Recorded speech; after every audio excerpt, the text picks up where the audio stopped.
Welcome to Watching Dead, the officially unofficial podcast for The Walking Dead on AMC. I'm Jim. I'm Aaron. I've got maybe my most descriptive shirt on right now. The only shirt that's going to get me through the experience of podcasting the show again. I declare fan bankruptcy. Yeah. Because I think that's what I got to do at this point. It's still available on our merch store, and it's future-proof because there's always going to be fan bankruptcies to declare. But yeah, we're shambling back like so many rotted corpses, Jim. We are. We're back today talking about season 9's premiere, episode 1, A New Beginning. Couldn't think of a more apt name for everyone involved. For us, for the show, for Angela Kang's career, perhaps. I don't know. Yep. What'd you think of this episode? I actually, 2 years when this first premiered, I watched this because I watched the first 3 episodes because Jason over at the Walking Dead cast wanted me to guest host on it. And, then we stopped doing it. But I watched these first couple episodes to, get to the point where he wanted me on, which is, I think, the 3rd episode. And I remember I said that, he asked me like what my opinion is. I'm like, yeah, it does seem like it's better. Like, there's not as much stupid shit happening. Things are moving forward. Like, honestly, as I was watching this, I'm like, God damn. I in another universe where they didn't make a meal of the governor, like a 3-season meal of the governor, they didn't make a 3-season meal of Negan, and we were getting to this stuff like in the 6th season, where like the stuff that I've always wanted to see, like, how do you actually rebuild society? There's so many interesting and valid disagreements about, like, how do you handle a place like the Sanctuary? What is Hilltop's, a thriving community in Hilltop's obligation to help out other struggling communities? How does Alexandria, how does Rick's cult of personality in Alexandria continue to stitch together the post-apocalyptic community? What happens when people stop surviving and start thinking about ways they can continue to thrive, reform some kind of basis of government? All that stuff is super fucking interesting. So much more interesting than sweaty people marching through the forests, getting their faces bashed in by baseball bats again and again and again. Mm-hmm.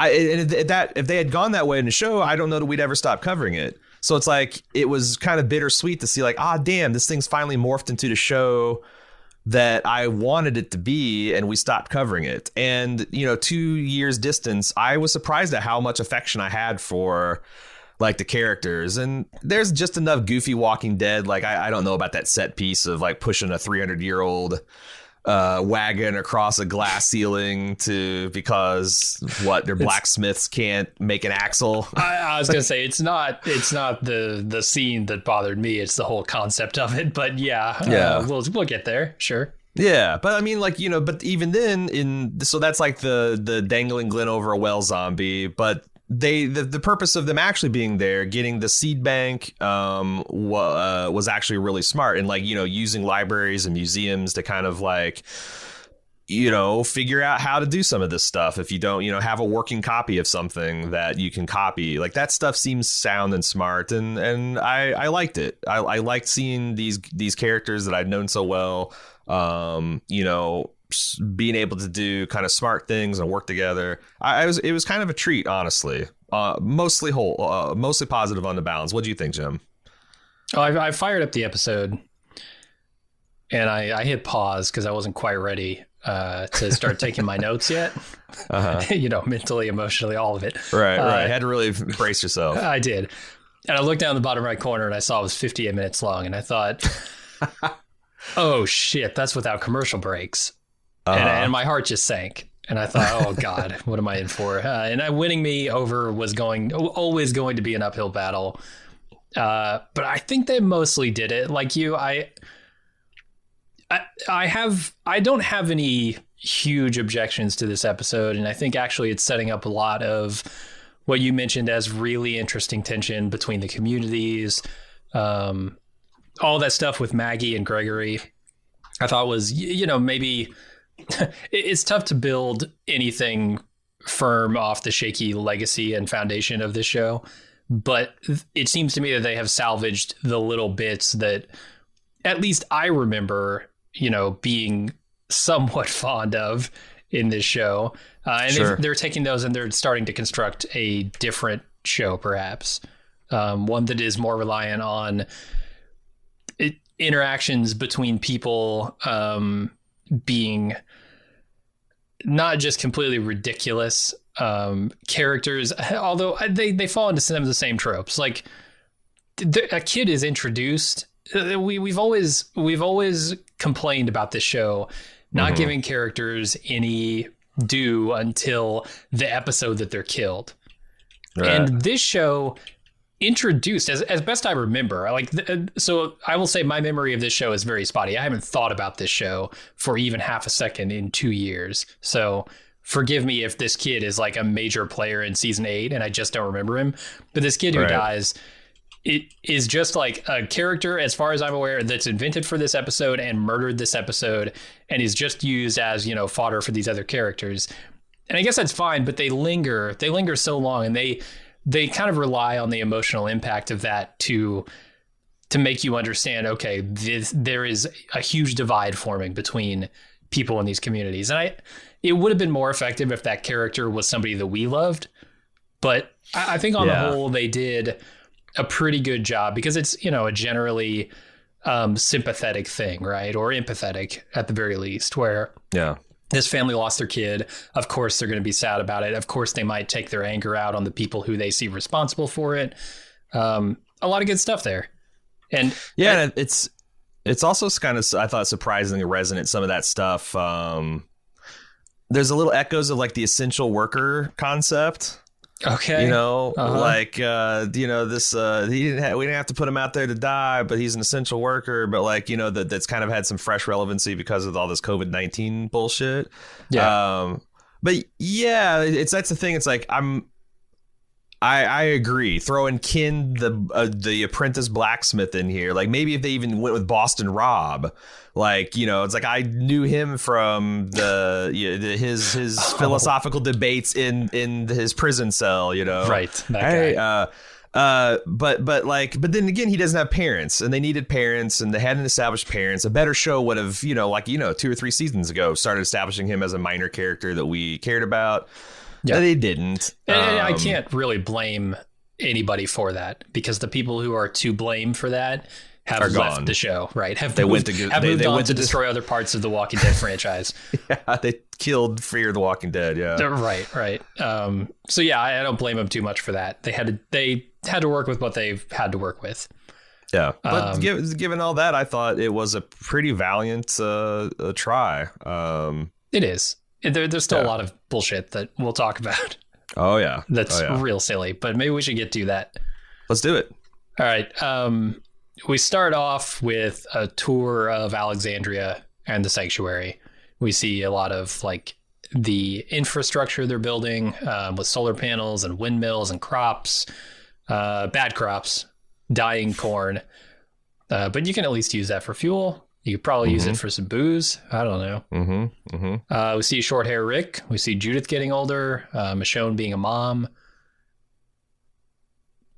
I don't know. We see Jesus being absolutely pointless. Absolutely pointless. Jesus. he's Morgan 2.0, right? Like in Morgan was emotionally and morally unable to kill. I feel like Jesus is physically unable to kill. Why is that? Because all he's doing is throwing kicks. Like, you're not going to kill a zombie with a kick. But they had it was an assembly line thing. He did the spin kick, and then Aaron did the stabby stab to the face. So vital component, that spin kick. I think maybe they're building that into. I can't remember Jesus' sexual orientation, if they left that vague, but I wonder if they're building some kind of relationship there between him and Aaron. Because I'm rooting for Aaron. Later on, Michonne and Rick talk about how they've lost so much and they deserve a win. Fucking Aaron deserves a win, and Jesus is a nice guy. I hope they settle down and are happy. But I love this intro because, again, this is the shit I've always wanted to see. I love the improvised gates. I love seeing it looked like they were converting ceiling fans into windmills, which I think actually would work. They wouldn't be very efficient, but hell, you got a bunch of them and you got nothing but time and scrap metal. So make it happen. I just thought it was great. And again, the big sign, welcome to Alexandria. I felt welcomed. I felt like a weary traveler It's been on the dusty roads for years, and I've come back home. Okay. Also, yeah. Holy shit, Michelle and Rick have so much great chemistry, and I love to see like Michonne like really being a mom with little ass kicker there. And you know that sometimes the show's not always been super great with child actors, but I thought that they were getting some really nice performances out of these like toddlers. So kudos. I'm glad to see them not being just like a little thing that they can dangle and endanger. Although little Herschel got a little bit of that treatment, got a little bit of the baby in a cooler treatment later this episode. Daryl is killing this real scarecrow. I thought was interesting. Like, yeah, they're kind of falling into the grotesque ways of the past, you know, like this is so Sanctuary to throw up a living undead scarecrow. Daryl killing it, I thought was a statement. Can I ask you, this is one thing, and maybe this will be a plot point later on, but like it's not immediately obvious to me why in the world they don't just take everyone from the Sanctuary and move them into Alexander the Hilltop. Like maybe you have to expand the walls, but then you got a ton of labor. Instead of trying to make this, you know, trying to sow seed in this rocky, barren, oil-soaked, you know, polluted ground, why not just take, like, what is so special about the damn factory they've got? There's got to be tons of compounds within their ranging area that have fences, but maybe not. Well, it's a set they've already built, so I think that's part of it. But so is the Hilltop. Like if it's just like a story instead of like, well, they got it, but maybe the Hilltop doesn't want them there, because like I could see that, like, you know, it's like if suddenly Savior's outnumbered Hilltop 2-1 or Alexander, maybe that's the problem. But I wish they'd kind of talked about the politics of that, because I find that stuff really, really fascinating. Yeah, it's amazing how vague they were, given that this episode is pretty much all about that. Like there's, you know, the graffiti that we see, there's the parents who lose their son who, you know, question, is it all worth it for these people who have been so rotten? Are they redeemable? Like all of those questions I think are in there, and yet they're not directly addressed head on. I think we will get to that here in this season, I hope. Yeah, me too. Then they head into DC to go to, I guess, I want to say this is the Smithsonian National Museum of Natural History, where they're trying to do something. We'll find out later what it is, and they're clearing walkers as they go. Boy, the walkers. I feel like there's a real revitalization. Like even these zombies are looking pretty tired, and like these are some pretty haggard, you know, first generation zombies, been shambling around for a couple of years. Like the one that had the jaw hanging loose. Was so fucking cool. And then we're going to get my favorite zombie maybe in the entire damn series is going to be in this next couple of scenes. The spider face zombie. Oh, okay. That's uniquely designed to trigger every one of my nightmares. Holy shit. All right. Holy shit. So you're the dude who, you know, confronts it and freaks out about the spiders, not the zombie. Also, did you skip the credits, you bastard? Yeah, or did you watch certainly. them? Oh man, because like the credits this year are really cool. They're in this like very comic booky, scary stories to tell in the dark style, and they keep flashing between like, you know, the tree where, you know, Rick and Negan had their standoff, and it's kind of like this dead looking tree, but then like the music cue changes and it like flourishes into green, and then there's like a skull, but then there's like a green vine that grows through it, and like one of Daryl's motorcycles all rusty, and then vine, like it's like this theme of like rebirth and regrowth and revitalization. Because the Walking Dead logo is one of those things where it looks grimier and grimier and grimier over time. And I've always appreciated that stylistic choice, but I really dug how even in the credit sequence, they're telling the theme of like what the season's going to be, which is like a new beginning. Nice. So yeah, check it out next episode. Yeah. So there was the opening of this episode when, you know, they're walking into DC really reminded me of the Day of the Dead intro. That beginning scene where you're just kind of like, you're sort of thrown into a city that you can see is ramshackle, you know, that is completely destroyed. And then you're kind of zooming out in scope to where you can see the scope of the problem. Like you start very small, very intimate, and you eventually get to where you see, oh, everything is screwed up. Yeah. So, as zombie film homages go, that's a pretty good one. I'm a big Day of the Dead fan, and Romero in general. So then we go over to Daryl and some girl. Was she part of Oceanside? I'm struggling to remember who most of these characters are at this point. There's a lot of people. I don't I think I picked up ex trash lady. His name's actual Anne. I don't remember the Oceanside lady. There's another wannabe apprentice blacksmith that's kind of androgynous, and I don't know who they are. I don't know. There's a lot of new faces, a lot of old faces that I don't know the names of anymore. We're gonna have to learn as we go. So they just bond over, I guess, their dead brothers and friends. Yeah, it's a cool, nice, cool scene where you get to talk about some old ancient Walking Dead history, Daryl and his brother, and also kind of because they paint a bit of a dark picture. Maggie and Daryl, as of last season, had this kind of dark conspiracy against Rick Grimes, where they're not so sure about him, and this continues to tell this story and how Daryl's not fitting in very well in this new society. And this scene kind of articulates a lot of why. Plus, it's starting to cross-pollinate the old characters with the new. We all love Daryl. Now he's having some heart-to-hearts with the quote-unquote new Oceanside girl. Yeah. And still with Carol, maybe more heart-to-heart with Carol than I've seen in a long time with him. So that was cool later in this episode. I just want to get some things straight. We point out, flawed scientific basis for things when we see them, and there's a scene with Gabriel and somebody else. I can't remember. Maybe it's Trash Girl, Rosita. Trash Girl. I genuinely did not recognize Jadis. I genuinely did not recognize her. I know she was her name. Shit, sub Romulan Commander Jadis. Yeah, I remember it now. Yeah, I did not recognize her. So when she was doing all the things, and I read somebody talking about her, I was like, "What are you talking? Oh shit, that's Jadis." Yeah. She's isn't covered in trash. But yeah, we need to point out the non-scientific basis for de-evolution. It just simply is not a thing. Evolution is a one-way street. And yes, now, Jim, I've seen several episodes of Star Trek: The Next Generation where de-evolution is definitely a thing, and that is a science-based show. So, well, checkmate, evolutionist. Yeah. Just let's clear that up. Let's it make was. Sure it's so funny because at first I thought the show shows the progress of man, which is it's also kind of not super scientific. The idea that evolution is it got some kind of goal it's shooting for, and it's always going to be more and more complex. Right.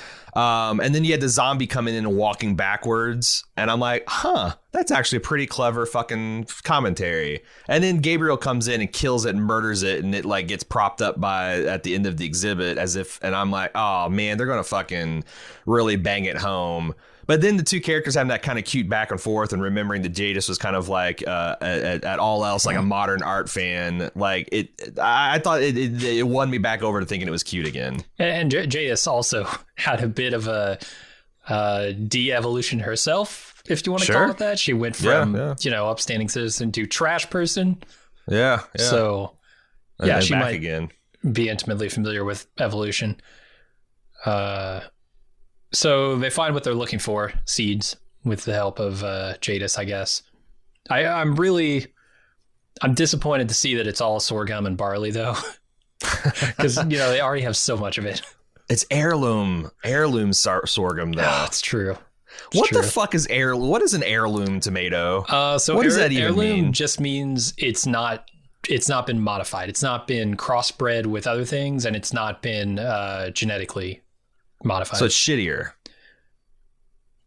Potentially. I don't know. I don't know the quality. All right. Well, thank you, because I've always wondered what the fuck is an heirloom tomato or heirloom beans or whatever. And I noticed a lot of these they kept on saying, "Oh, these are heirloom." I had no idea. No, I don't think they're inherently better. A lot of people would think so, just based on the idea that they're pure somehow, whatever that means in terms of crossbreeding plants. Mm-hmm. But no, I've seen the pictures of what watermelon used to look like before we started fucking with it, and they were just apples. Yeah, they look like green walnuts, and they were 99% seed and rind, and yeah, I like us fucking with plants. I like us, so we should fuck with plants. Should fuck with sorghum. Now don't let sorghum fuck you. You fuck sorghum. Then Maggie's talking with Carol and Michonne about her changed relationship with Gregory and the new status of their governmental systems, which, boy, she couldn't be any more wrong about all this. I thought that she was appropriately skeptical. And I love the fact that, like, fucking Gregory, man, he's the guy that would call for an election that would reconfirm that everyone hates him. And then I also like Carol kind of like jokingly refers, like, yeah, and meanwhile, I'm living with a king. And it's like, man, that's a lot of competing political philosophies. Like, what is it going to look like if Ezekiel ever becomes an unpopular king? Also, it's also wild that, like, he has remained this high degree of popularity, even though the kingdom, like, lost nearly every one of their fighters of note. Although I guess, you know, like, that's patriotism, right? Like, the kingdom sacrificed and they won the war. And, you know, but yeah, it's like, why wouldn't Ezekiel just call an election and be like, hey, yo, is everybody cool with me being king? Yeah, okay, I'm still king. You know, like a Queen Amidala from Star Wars kind of thing. Elected royal position. Yeah, so they do some fairly interesting stuff here, because I took note of Michonne taking note of the Civil War placard or whatever they've got here. You know, the exhibit of the Civil War. She doesn't seem thrilled, obviously. And I couldn't help but think she hasn't had to think about that. Any of the typical, like, racist ideas in a while. Like, it's been all about base survival for her for years. And to be, you know, suddenly smacked in the face with, oh shit, this is how things used to be in our society. And I don't know. They're doing some really interesting stuff with that, I thought, you know, around the idea that we've got to reconstruct a society, right? What type of society is that going to be? Is it going to have remnants of this old society that was so shitty for so many people? I thought that was a nice little intro to that. And I love how subtle it is later when she's, you know, she's like, you don't want to come up with a charter, and Rick's like, you don't want a constitution, and she's like, let me see the document that literally has that I'm worth 3/5 of a person redlined out, you know, hastily. Nah, fuck the constitution. We're gonna go with a charter. We're gonna go with the charter, Rick. Yeah, like, it's just subtle stuff like that. Absolutely makes a lot of sense. But here's where I start to have problems with the episode. Because they make the claim that our blacksmith can use this plow as a template to make more, and they're going to give one to Sanctuary, and everything's going to be happy. Okay, you go to a guy who's got the skills to put pieces of metal together, and you tell him, we need a blade with handles on it and straps so we can attach it to something. And the guy goes, oh, I don't fucking know what that is. I have no idea what that is. Could you give me an example? Maybe if I had a template to work off of. Not to mention, they have a fucking book full of ancient secrets, right? Like the old ways. And somehow they neglected to... They introduced the concept of a plow in there and where you could find these things, and yet they don't have any idea how to reconstruct it based on that book. Yeah, no, it's dumb. Or like, even if they didn't, like, wouldn't it be, because it isn't like Enid? Isn't Enid like a really good drawing? So someone in could like sketch something. Like, you're right. Like, I could see that, like, okay, well, sure, a blacksmith could, like, fashion a plow based on what he thinks it is, but there's something to be said for, you know, there's 10,000 years of human history that went into the evolution of this particular 19th century plow. So maybe they've got some tips and tricks about, you know, where you put the balance and where you put the straps and how much you maximize force and, you know, why reinvent the plow. But yes, like, why do you have to drag it back? Why do you have to drag, like, the Constanoga wagon? Like, they already had a wagon. What's wrong with their wagon that they got? It's mind blowing when they're trying to Let's move on to the next scene here. They try to get a bunch of rotted wood and centuries old rusted metal down the main staircase of this museum. And of course, the Tiger King falls right through the glass floor. And it takes the strength of 15 people to pull him up. And when he does, he gets a kiss from Carol as a reward for his idiocy. I honestly didn't remember Tiger King's name. I thought it was Elijah for a while, but I guess it's Ezekiel. I think it's Ezekiel. Well, see, I forgot Gabriel's name until you just mentioned it. I was calling he's the one-eyed priest in my notes. Right. So I'm gonna try to make a defense for it. I watched this guy, Primitive Technology. He does his thing. He's an Australian. He goes out into the outback and he makes like very primitive things. And one of the things he did is made arrows. And there's a lot of primitive people, like they didn't bother to put like tips on it. They would actually just kind of like make the wood itself sharp. And there's a lot of evidence that like these ancient peoples used fire. They burned the tips in fire. And for a long time, scientists and paleontologists thought that was because, fire makes it like hardened, which is true. But also when people actually started putting this to the test, they found it was making it very brittle. So it's actually inferior to just sharpening a stick. But one of the things the primitive technology guy points out is that if you're a guy who's wanting to come up with a quiver full of arrows for hunting, it's much easier efficiently from an energy standpoint to have like 10 sticks in a fire that you didn't just take out. And you can like literally sharpen them by rubbing them on the ground versus taking your knife, which is itself hard to make and keep sharp because it's just a piece of stone, and whittle all those individually. So even if they're inferior, it's just like mass producing. Saving energy is very important in these kind of primitive conditions. Is there an argument that like, yeah, maybe it takes these guys like a day to steal this wagon and this plow, but like it would take the blacksmith weeks to make all the stuff to make that thing from scratch. So maybe it's actually, even though it's shittier and inferior, it's net energy and time savings to do it rather than start from scratch. I would think that's true if it wasn't 200 years old. Yeah, if the wood wasn't literally ready to fall out from under whatever load you put on it. Like I just don't think this thing is meant to be used. At this point, it needs to stay in a temperature controlled environment just to stay together. Yeah. So I'm not sure about that. The Georgia summers are not going to be too kind to this colonial especially era DC wagon. It's a swamp. Don't ever forget it's a drained swamp. Oh, we so find it's out even worse. We can't not remember that later in this episode. yeah But yeah, I mean it was a reasonably tense scene, I thought. The problem being they are literally taking the longest path across this glass floor. If they had simply taken it down the stairs and done a 90-degree turn to the right or left, they could have rolled that thing out on solid stone. So they don't bother. They just take it corner to corner on this glass floor.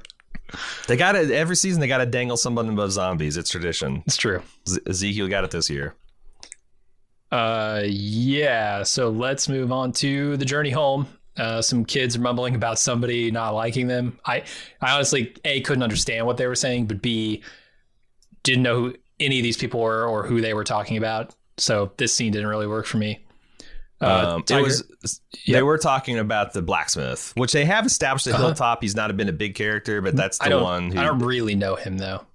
Yeah, and I don't think I do either. But I did figure out who they're talking about by context of, and it seems like that's the growth industry in Hilltop. Like if you wanna get up in the world, you want to apprentice with the blacksmith because holy shit, there's lots of smithing to do. Well, that was the thing. I expected them to be talking about somebody that they were going to like build this story around, and then it turns out this was just I don't know. This was just one of those Walking Dead moves where we're trying to give this character any element of a character in order to kill him later, and you feel bad about it. Yeah.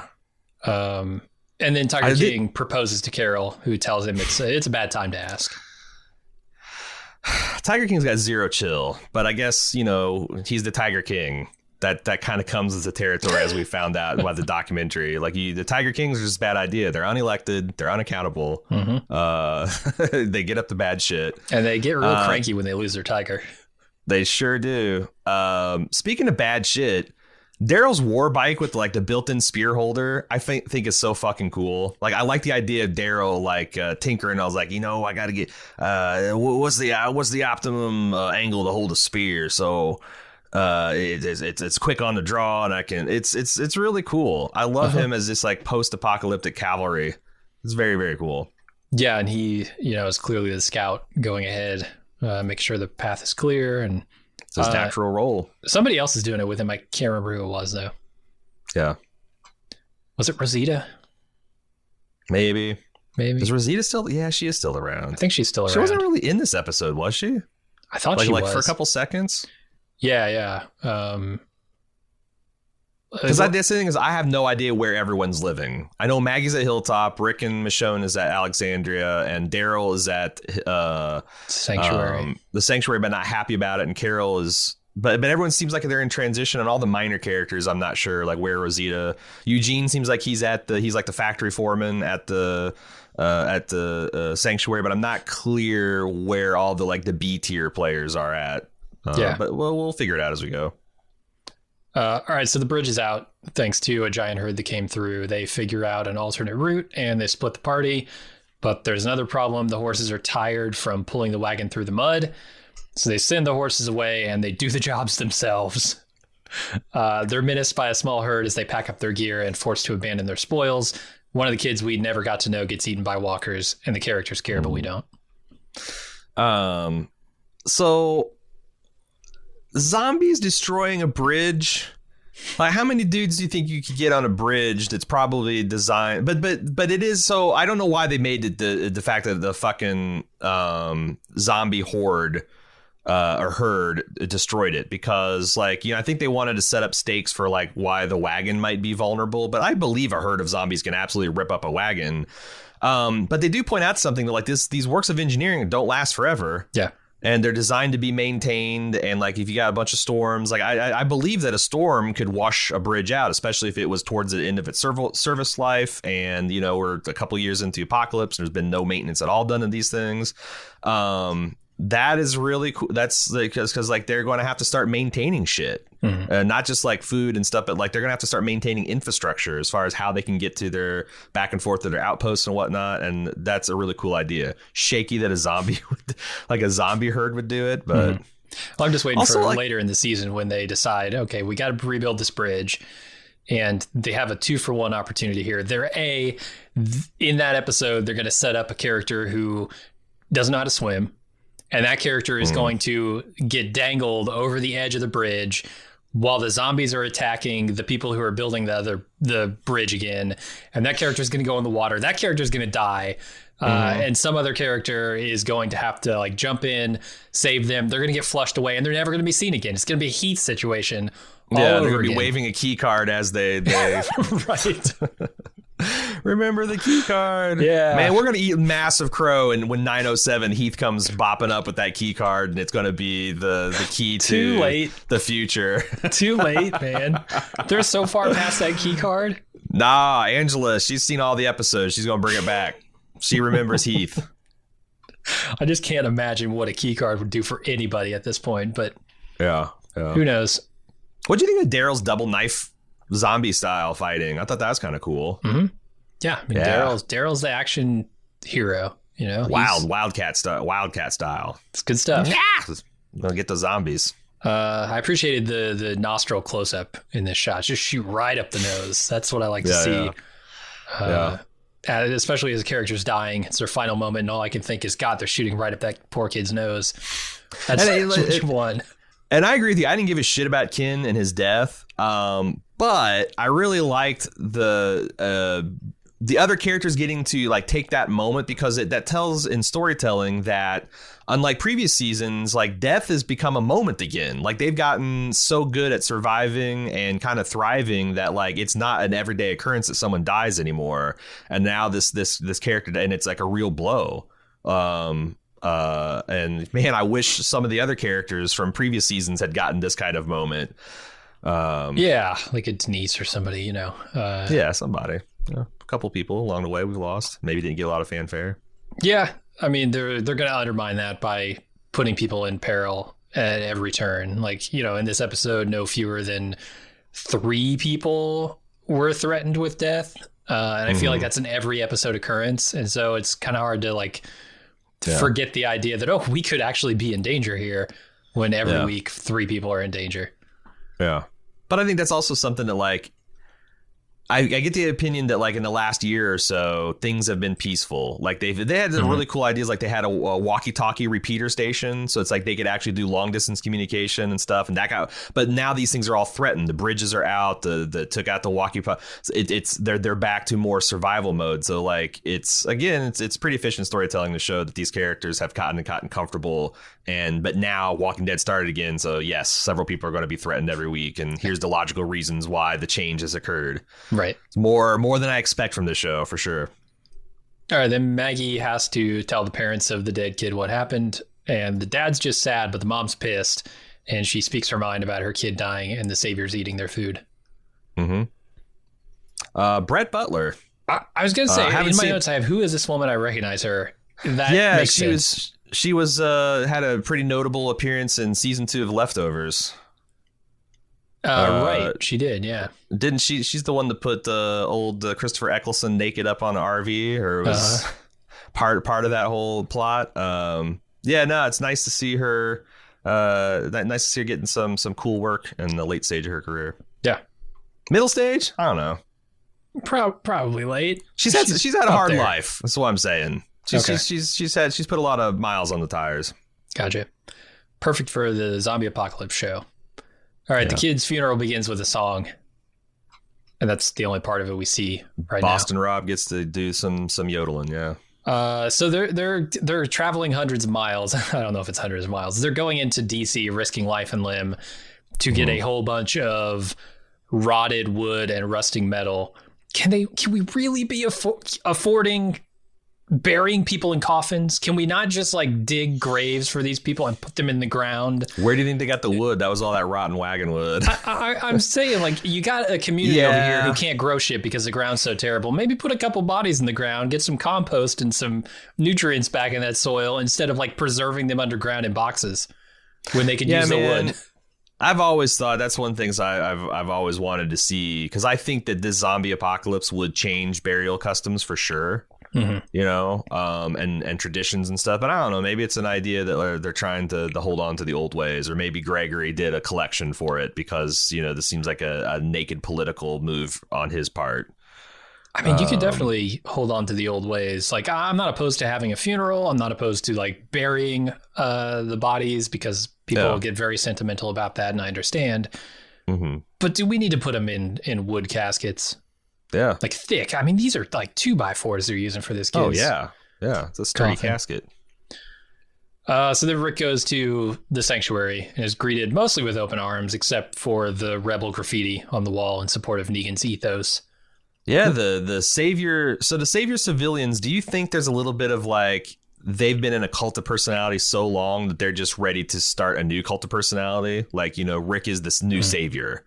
I'm not sure what they're going for, that, or just that like people just like Rick is this fucking legendary figure, like he's like the George Washington of this community. And, you know, like George Washington, from my readings of history, didn't necessarily campaign to be like, you know, this larger than life figure that everyone respected. He just kind of got that naturally and kind of uncomfortable about it. But I kind of buy that. But then also there's a couple of, you know, Neganites that, you know, to the privileged class, equality feels like oppression, and they're being oppressed because they don't have the Negan women room to take advantage of, and all the perks of being one of Negan's henchmen. It seems like they're the ones probably organizing this, and Daryl has no idea how to fight against this. No, he doesn't. So you bring up an interesting point, you know, about the people who are willing to just sort of fall in line behind Rick, who, you know, were under Negan's thumb for so long. I feel like, say what you want about Negan, he was a strong leader, you know, dictator type leader, but there has to be some sort of comfort in just being told what to do, I think, and doing it. And trusting, you know, that the leader will figure it out. And I think those people are probably so accustomed to that lifestyle that, yeah, many of them probably would just want to fall in line behind the next guy, the next person who, steps up as the leader. It seems like that Rick is a little bit selfish here, because like from a leadership standpoint, it seems like what should happen is him, baby, little ass kicker, and Michonne go move to the Saviors complex, the sanctuary, and then because like Alexandria pretty much run itself, and you've got like Daryl wants to be there anyway, and you got like Daryl and Rosita and some other stalwart still around that can just run that place. And then Rick, like with his plus, I don't think Maggie gives as much guff to helping out the sanctuary if Rick is over there, like trying to I think he's a better leader than Daryl. I just feel like why haven't they talked about reshuffling this a little bit, except for I think Rick feels like he's trying to get out of politics, like he doesn't want to be the leader anymore, right? And Maggie makes that point later on in the episode, like, oh, you said it was you were going to step back and you never did. And maybe that's not his own fault. Maybe he couldn't because people just sort of latched onto him as the leader, like the George Washington type. But then he should have he should have leaned into that for a couple of years, I think. And then done the George Washington thing. Like, 2 terms, I'm done. I'm handing it off to the next generation assholes are going to fuck it up. Yeah. And I think there might be something too, like he doesn't want to take Judith into that environment because it's still a rough environment, right? Like, they don't have the food they need. They don't have a lot of the amenities and a lot of the comforts that, the other communities have. So maybe there's a little concern that Judith would not be as well taken care of there, or that she might even be potentially in danger. I mean, after all, he is the guy that killed the leader of this community. Yeah, that's certainly true. So we go back to the funeral. And Gregory delivers a speech about the kid and says he's grateful to still be here, essentially. So he's not a fighter. He's an essential worker. Maggie should have had more personal zombie protection equipment. She knew the zombie threat was still out there, and he sent him out there with heavy denim, leather jacket, boots. We know the formula. We know what works. Yeah, we know, and she's willfully sending him out there without that equipment. What the fuck? Yeah, pointy sticks. We quarantined their blacksmiths because our government was supposed to take advantage of the opportunity to beef up our defenses, and they did nothing. I'm on Team Gregory. Fuck Maggie. Vote her out next cycle. Oh God. So the sanctuary then asks for more resources, and Rick promises that they'll have them. And then Daryl takes Rick aside and says he no longer wants to lead the sanctuary. He lays out the infrastructural challenges he's facing and says he wants to go to Hilltop. Rick tries to talk him into coming to Alexandria, but Daryl is not interested. I love Daryl's like, Rick's like, hey, we got some exciting new heirloom sorghum. And Daryl's like, man, it's going to fail. This is a goddamn factory, man. Nothing grows here. Like, I just love how, like, he's just telling it like it is. And it makes a lot of sense. Yeah. Like, you're trying to grow crops on an EPA Superfund site. What the hell? That's not going to work. Sowing it on black, like, that's a problem. You're trying to grow corn on blacktop, man. Ain't gonna work. Yeah, and to his credit, he acknowledges the challenges and the problems, and he goes to Maggie later on and tries to get some of those things paved over. But they can only give so much, and I think Maggie's at the end of her rope after events of this episode. For sure. So Gregory tries to ingratiate himself with the family of the dead boy by offering an alcoholic's wife some booze in his presence. And she drinks up, maybe a little too much. She's taken to bed so she can sleep. And Gregory offers to sit and chat with her husband. Gregory is just every move he makes is so fucking obvious. And it's a miracle that the Hilltop didn't throw him over long before Maggie Green darkened their door. Yeah. I'm with you. And the thing is I was worried the whole time, like, oh God, this is going to set up a whole plot about like Maggie, what to do. It's going to be 8 episodes. And then I was pleasantly surprised that none of that shit happened. And we've already been through that is the worst part. Like if you had done this again this season, it's too much. Like how many tries, how many chances can you give Gregory? It's the Angela Kang regime. It's everything's brand new. It's morning. It's morning in The Walking Dead. This is the talky part of the episode where, Gregory does a little talking. Carol does a little talking, sits down with Daryl, and they talk about how corny the Tiger King is. And then she offers to take over the sanctuary for him, putting some distance between her and who I'm going to dub now as the Marriage King. He's a failed marriage dictator. Is the bottom line. Threw off the shackles of oppression and denied his request. Yeah. I like this. I want to see Carol take over the sanctuary. Rambo Carol can absolutely whip the sanctuary in shape. Oh, hell yeah. She's tougher than any of them. She's tougher than Daryl. She's tougher than Rick. Yeah. Anybody the sanctuary's got. Yeah. But yeah, I got a couple of good scenes between Carol and Daryl. Also that old Daryl Carol chemistry. I thought like, man, it's like, is this the longest running Will They Won't They? Because I kind of like written Daryl off as a kind of like an asexual type figure. That was back in like season 4, wasn't it? Yeah, and then like, but there was like when he found out that Ezekiel proposed to him, he's like, what? Huh? What? And like, but it's like, is that like, you know, he doesn't think like Ezekiel's good enough for his mom? Mm-hmm. Is that because he still like has a little kind of covert feelings and they snuggle up at the end? It's cute. I don't know what to think about it. I'm willing to wait. Yeah. Calling him Pookie or whatever. Yeah. Got Pookie little Poo. Pet nicknames for each other. I don't know. It's good. It's interesting because it doesn't come off as like a romantic thing to me. It comes off as like some platonic but intimate relationship that they have, which I thought was, you know, a little more nuanced than a lot of the relationships that I see on television. Sure. And of course, they've been building this for 7-8 seasons now. Mm-hmm. Good work when you got characters like that. So Gregory gets the alcoholic father of the dead boy drunk and fills his head with seditious thoughts. It really struck me that Maggie just does not really see this happening.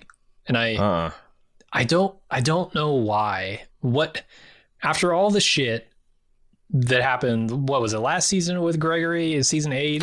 Multiple seasons. I mean, yeah, since Gregory stepped onto the scene. But like, specifically last time, didn't he try and organize like some coup? He was thrown into jail. I don't remember how he got out of it, or maybe there's just like a blanket amnesty after all the shit that went down between the communities. But yeah, he was in jail with the Saviors for a time.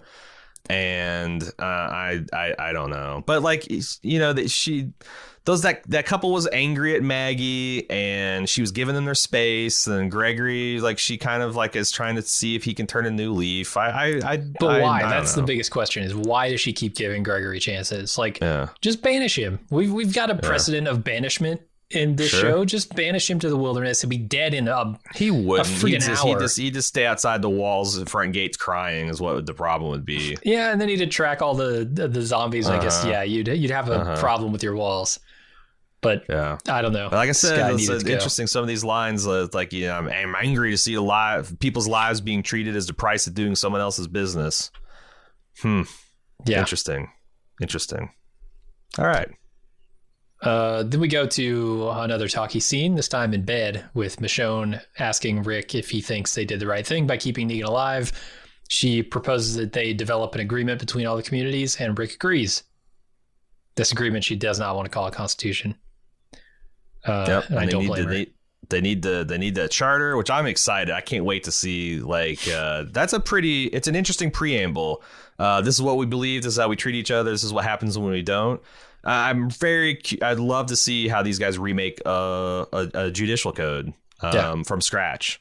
Like, it's pretty exciting. I really hope they dig into this and we get to see some of the political process. And honestly, man, they could really get some Game of Thrones / Expanse vibe going if they really get into the machinations of that, like the political jockeying and the what if and all this other stuff. And, you know, they say like bad, you get bad law, like bad cases lead to bad law. Like, you know, you're going to see a lot of that. Like, you want to have these firm laws, but then you want to have exceptions. And I hope they really lean into that, because I think that's the stuff that's really interesting about these apocalyptic stories. Yeah. It'll be interesting to see how they create a patchwork of a belief system from these people who are very, very different. Yeah. I don't know. Is Tiger King going to want to give up any of his power, you know? Sure. Sure. It's like it's this is like I said, it's fascinating history, man. Fascinating history.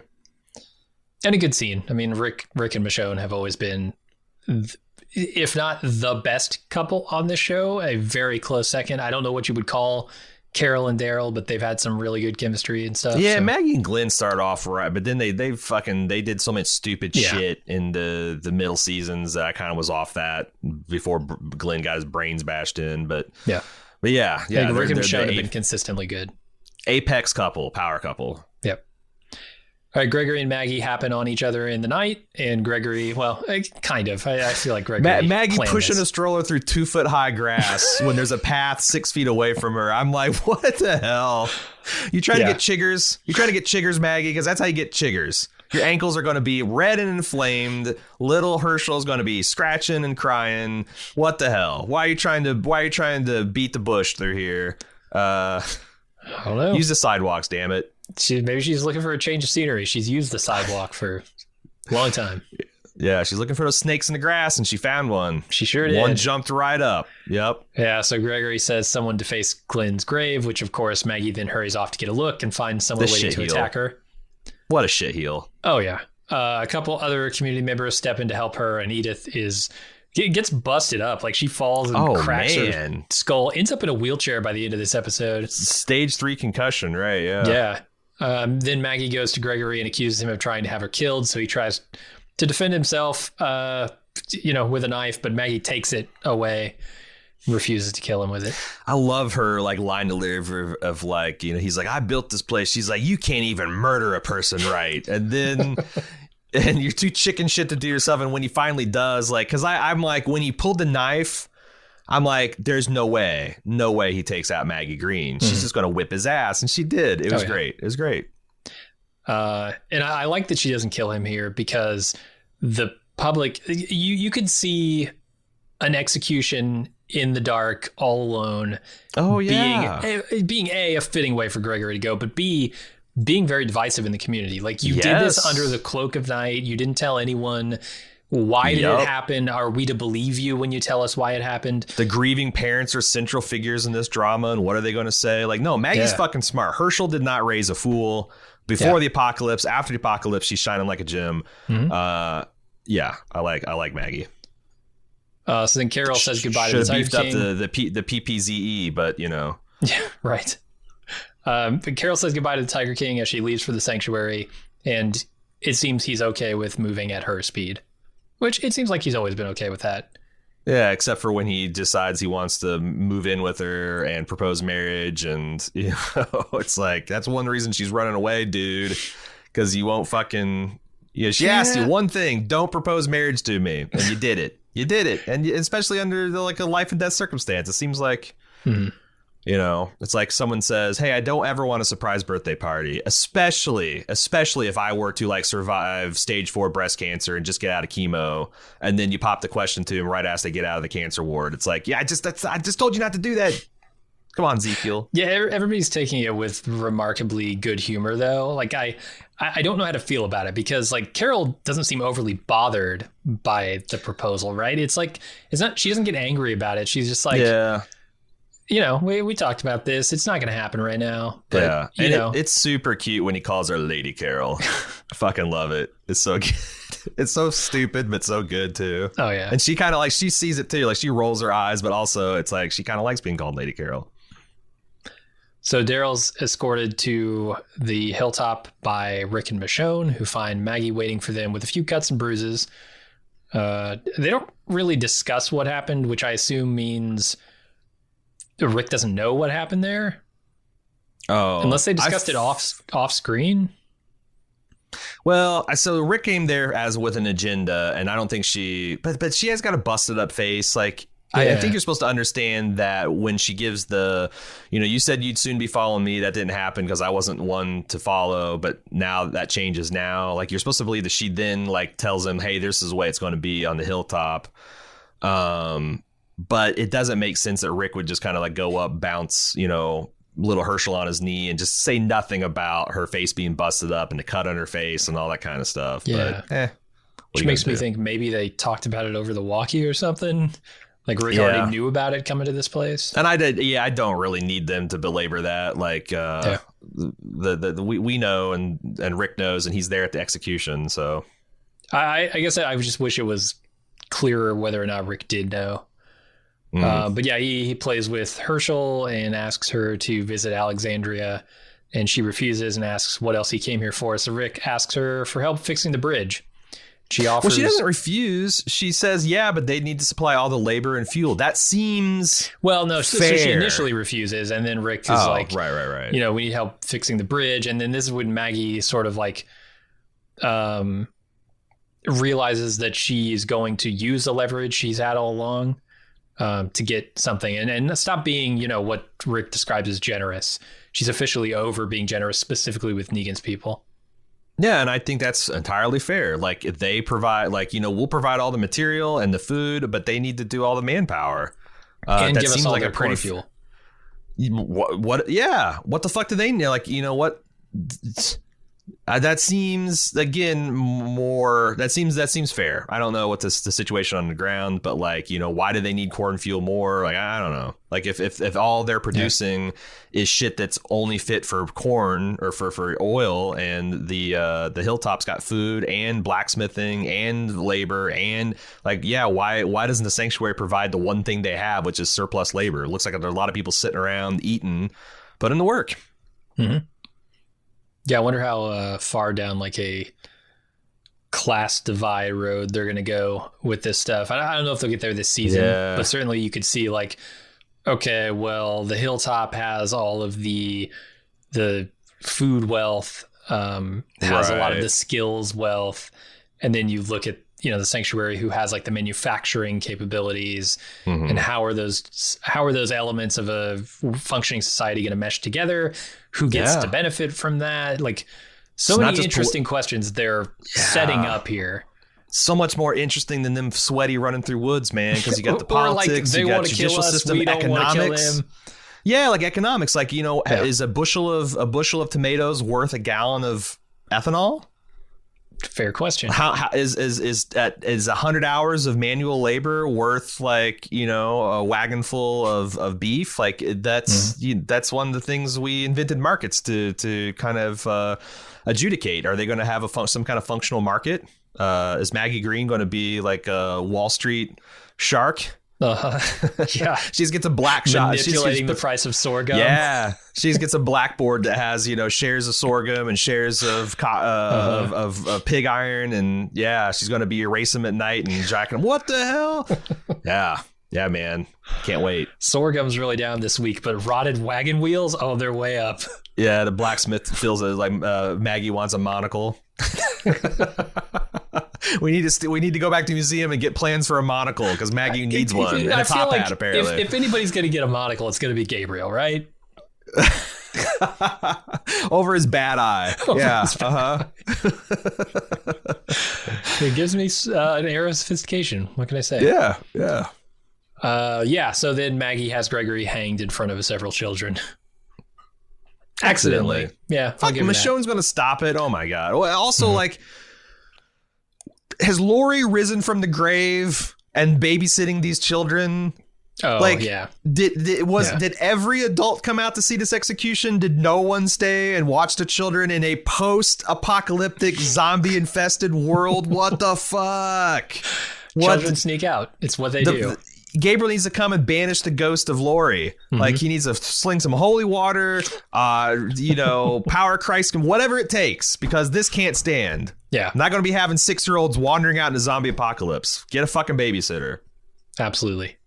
That's Mary Apocalyptic Poppins needs to come in blowing on a foul wind. Anyway, yeah, that's the episode. Yeah. And we're recording these a little bit in advance because we wanted to get a little bit ahead on the schedule, so we would know that we could do this kind of off-season coverage without any troubles. So we don't have any feedback, of course, but I think we'll probably be considering feedback maybe at the half-season mark.